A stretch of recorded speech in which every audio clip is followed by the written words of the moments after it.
아브라함이 후처를 맞이하였으니 그의 이름은 그두라라. 그가 시므란과 욕산과 무단과 미디안과 이스박과 수아를 낳고, 욕산은 스바와 드단을 낳았으며 드단의 자손은 아수르 족속과 르두시 족속과 르움미 족속이며, 미디안의 아들은 에바와 에벨과 한옥과 아비다와 엘다아이니 다 그두라의 자손이었더라. 아브라함이 이삭에게 자기의 모든 소유를 주었고 자기 서자들에게도 재산을 주어 자기 생전에 그들로 하여금 자기 아들 이삭을 떠나 동방 곧 동쪽 땅으로 가게 하였더라. 아브라함의 향년이 175세라. 그의 나이가 높고 늙어서 기운이 다하여 죽어 자기 열조에게로 돌아가매, 그의 아들들인 이삭과 이스마엘이 그를 마므레 앞 헷 족속 소할의 아들 에브론의 밭에 있는 막벨라 굴에 장사하였으니 이것은 아브라함이 헷 족속에게서 산 밭이라. 아브라함과 그의 아내 사라가 거기 장사되니라.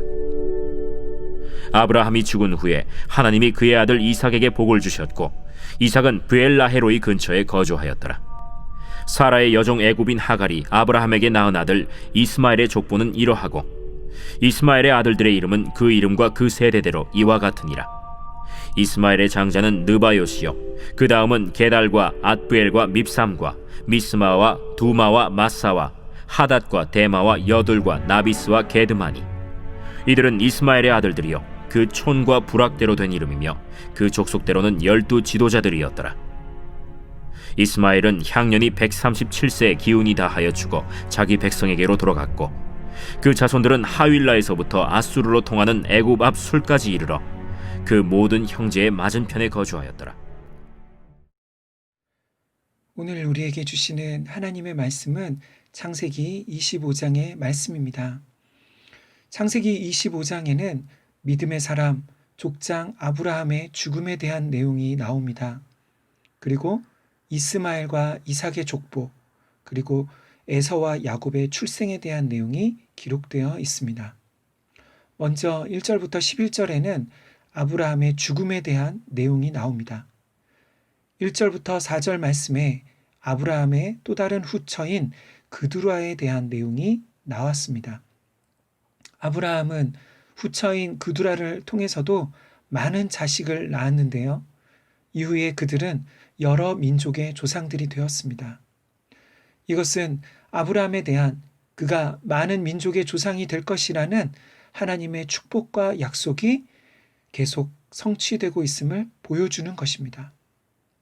그런데 여기서 말씀의 초점은 5절과 6절의 말씀입니다. 아브라함이 자신이 죽기 전에 특별히 이삭에게 자신의 모든 소유를 물려주고 다른 자식들에게는 얼마간의 재산을 나누어 주어 다른 곳으로 떠나보내는 일을 했다는 내용입니다.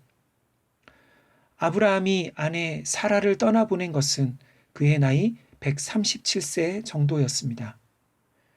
이삭이 40세에 리브가와 결혼했고 그때 아브라함은 140세였습니다. 그리고 그가 175세에 죽기 전 35년 동안 그의 생애에 성경에 기록된 일은 아브라함이 자기의 모든 소유를 이삭에게 나누어 준 것과 또 다른 자식들은 다른 곳으로 떠나보낸 일입니다. 이것은 아브라함이 자기 생애 마지막에 한 일이 약속의 자손인 이삭에게 하나님의 약속이 계승되고 이삭을 통해 하나님의 약속이 계속 이루어질 수 있도록 준비했다는 것을 보여주고 있습니다. 사랑하는 성도 여러분, 여기서 우리는 하나님의 계획과 뜻이 한 세대에서 다음 세대로 계속 이어지는 것을 보게 됩니다.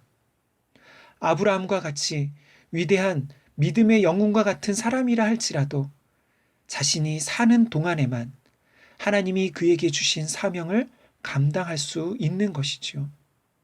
그리고 그 이후에는 다음 세대에게 그것이 전해지는 것입니다. 아브라함이 이삭에게 물려준 것은 단순히 많은 소유와 재산이 아니었습니다. 아브라함이 이삭에게 물려주기를 가장 원했던 것은 하나님의 언약, 그 언약의 계승이었습니다. 모든 민족이 아브라함을 통해 아브라함의 자손을 통해 하나님의 복을 얻게 되는, 그렇게 복의 통로로 살아가는 것, 그것이 바로 아브라함이 이삭에게 물려주기를 원했던 것이었습니다. 사랑하는 성도 여러분, 우리는 우리 자녀 세대에게, 다음 세대에게 무엇을 물려주어야 할까요? 세상의 많은 사람들은 부모가 가진 부와 권력과 특권을 물려주는 것을 원하는 것 같습니다. 그러나 믿는 자들이 자녀들에게 줄 수 있는 최고의 선물, 최고의 유산은 하나님에 대한 신앙, 곧 믿음의 유산인 것 같습니다. 왜냐하면 우리 자녀들이 사는 동안 그들의 인생 가운데 닥치는 수많은 문제들, 어려운 일들 가운데 돈과 권력이나 높은 지위가 그들을 지켜줄 수 없는 때가 올 것이기 때문입니다. 그렇지 않습니까? 우리는 우리 자녀들을 평생 지켜줄 수 없지만 하나님이 우리 자녀들과 함께 하시면 그분이 모든 상황에서 그들의 평생에 우리 자녀들을 책임져 주시고 도와주실 것이기 때문입니다. 사랑하는 성도 여러분, 여러분은 자녀들에게, 우리 다음 세대에게 무엇을 물려주기를 원하십니까?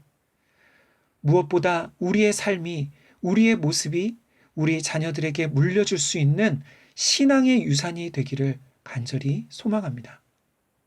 지금 우리 한국교회의 현실은 너무나 어렵게 보이는 그런 어두운 상황이지만, 그래서 더욱 말씀을 따라 사는 것이 너무나 어렵게 보이지만, 끝까지 우리가 감당해야 할 믿음의 삶을, 주님이 우리에게 주신 사명을 잘 감당할 때 하나님께서 우리 다음 세대에게 회복의 은혜를, 복을 주시길 간절히 소망합니다. 이제 아브라함이 그의 나이 175세에 하나님께서 그에게 주신 이 땅에서의 사명을 다하고 하나님께로 돌아갔습니다. 그리고 아브라함을 장사하는데 그의 자식인 이삭과 이스마엘이 함께 있습니다.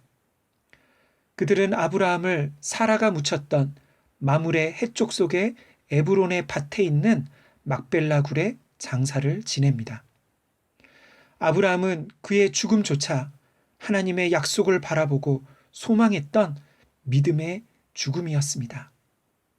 비록 그가 살아있는 동안 하나님이 주시겠다 약속하셨던 가나안 땅에서 그의 소유는 이 막벨라 굴 주변에 조그만 땅밖에 없었지만 그는 죽을 때까지 믿음으로 살았고 그의 무덤과 장례는 그의 자손들에게 하나님의 약속을 바라보게 하는 증거가 되었습니다. 히브리서 11장 13절에서 16절의 말씀입니다. 이 사람들은 다 믿음을 따라 죽었으며 약속을 받지 못하였으되 그것들을 멀리서 보고 환영하며 또 땅에서는 외국인과 나그네임을 증언하였으니 그들이 이같이 말하는 것은 자기들이 본향 찾는 자임을 나타냄이라. 그들이 이제는 더 나은 본향을 사모하니 곧 하늘에 있는 것이라.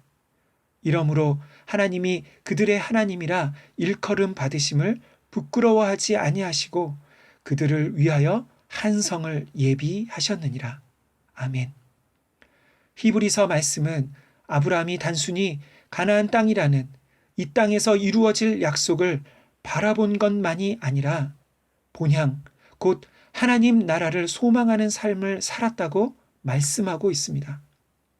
그래서 그는 이 세상에서 나그네와 같은 삶을 살았다고 말씀하고 있습니다.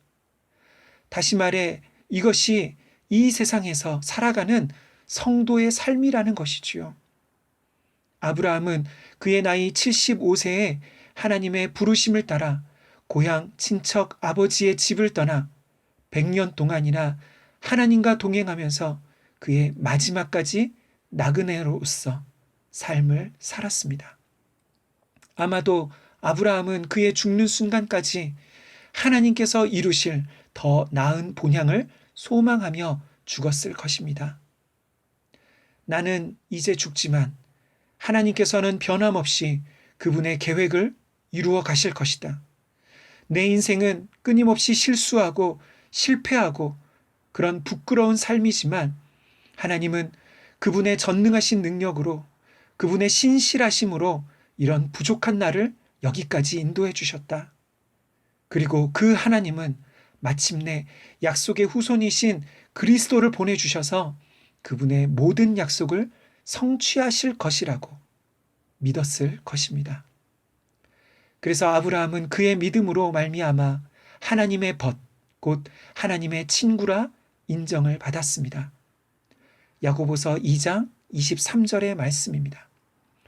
이에 성경에 이른 바 아브라함이 하나님을 믿으니 이것을 의로 여기셨다는 말씀이 이루어졌고 그는 하나님의 벗이라 칭함을 받았나니. 아멘. 사랑하는 성도 여러분, 성경에서는 아브라함만 하나님의 친구라고 하지 않습니다.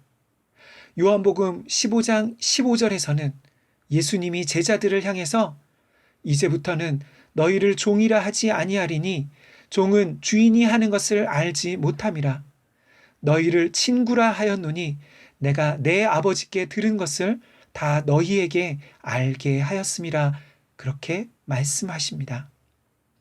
하나님의 친구. 하나님의 친구는 하나님께서 그분의 뜻과 계획을 함께 나누는 사람입니다. 하나님의 나라를 위해 그분의 마음과 뜻을 나누는 사람, 그 사람이 바로 하나님의 친구입니다. 아브라함이나 예수님의 제자들 모두 너무나 부족하고 하나님의 친구라 불리우게는 너무나 흠많은 인생들이었지만 그들은 믿음으로 하나님께 자신의 삶을 드렸고 그렇게 자신들의 삶을 하나님께 맡겼을 때 그들의 삶은 하나님의 친구가 되었습니다. 그래서입니다. 하나님은 지금도 부족하고 연약한 죄인인 저와 여러분들을 의롭다 하시고 구원해 주시고 하나님의 자녀, 하나님의 백성 삼아 주셔서 그분의 뜻과 마음을 나누는 친구와 같이 교제하기를 원하시는 것 같습니다. 이제 우리의 남은 인생도 그렇게 하나님과 동행하는 하나님의 친구로 살아가는 그런 인생이 되어지기를 저와 모든 산돌의 교우들이 그런 삶을 사시기를 간절히 소망합니다. 아멘.